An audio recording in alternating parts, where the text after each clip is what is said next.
Hello guys, welcome back to our Renu Loki kitchen. இன்னைக்கு என்ன டிஷ்ஷுன்னு பார்த்தீங்கன்னா ப்ரான் பிரியாணியும் ப்ரான் 65 தான். வாங்க எப்படி இருக்குன்னு சாப்பிட்டு பார்ப்போம். கையில் தொடப்போதே நல்லா உதிரி உதிரியாக நல்லா இருக்கு ரைஸு. வாங்க சாப்பிட்டுடலாம்.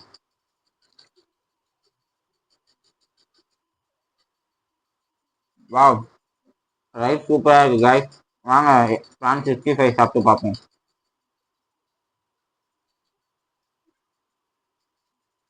கூட பச்சடியும் வச்சுப்போம்.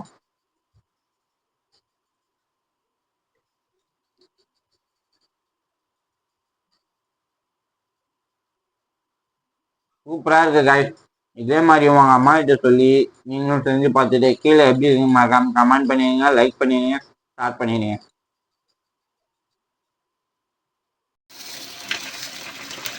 பிரியாணிக்கு தேவையான அரிசி 2 ஆளாக்கு எடுத்திருக்கேன். உங்களுக்கு தேவையானதை நீங்கள் எடுத்துக்கோங்க.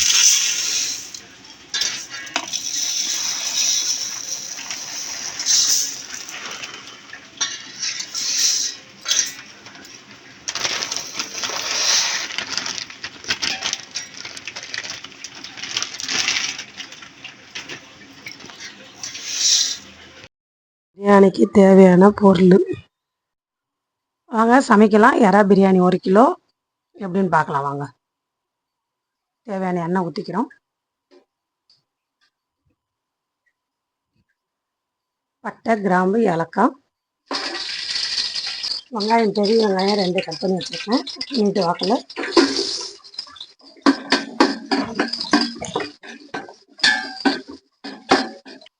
பச்சை மிளகா சேர்த்துக்கலாம்.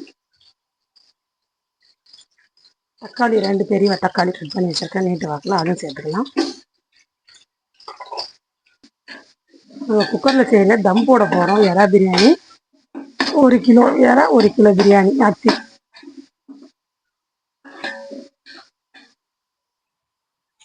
இஞ்சி பூண்டு பேஸ்ட்டு 1 கிலோவுக்கு தேவையானது 2 ஸ்பூனும்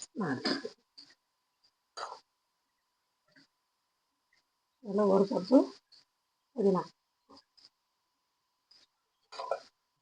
புதினா 1 கப்புனா அரை கட்டு வரும். 1 கட்டில் அரை கட்டு புதினா எடுத்தால் போதும். 2 டீஸ்பூன் மிளகாத்தூள், பெரிய மிளகாத்தூள் தான் வீட்டில்.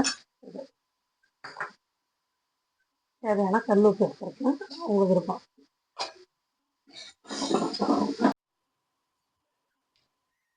ஒரு கிலோ அரிசி பாஸ்மதி ரைஸுக்கு 1.25 கிலோ எறா எடுத்துருக்கோம். பிரியாணிக்கு கழுவி நல்லா போட்டுக்கலாம்.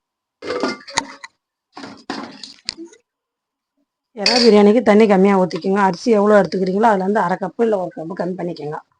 ஏன்னா இதில் வந்து தண்ணி விடும் எறால, அதனால் தண்ணி கம்மி பண்ணி எடுத்துக்கலாம். பிரியாணி உதிரி உதிரியாக வரும். தண்ணி எறா பிரியாணிக்கு தண்ணி நான் அளவு எடுத்து கொதிக்க வச்சு வச்சுருக்கேன். அந்த தண்ணி இப்போ சேர்த்துக்கலாம். அதில்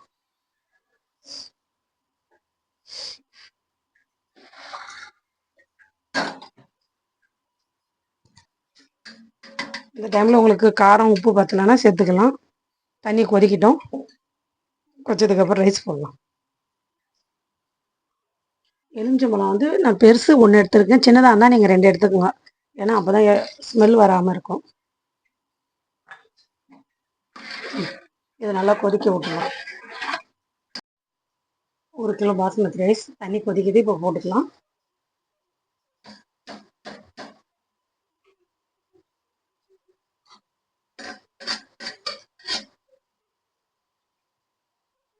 ரொம்ப கலக்க வேணாம், லைட்டாக கலக்கி விட்டால் போதும்.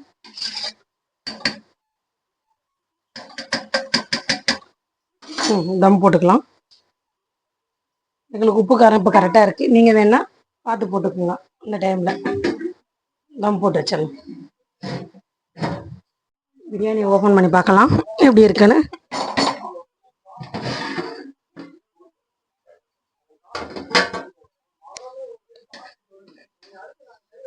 கிளறலாமா? சூப்பராக வந்திருக்கு. ஓகே, உதிரி உதிரியாக சொன்னோம் இல்லையா, தண்ணி வெந்நீர் நல்லா காய வச்சு ஊற்றினீங்கன்னா இந்த மாதிரி உதிரி உதிரியாக வரும் அழகாக. இப்போ லாஸ்ட்டில் கொத்தமல்லி போட்டுக்கலாம்.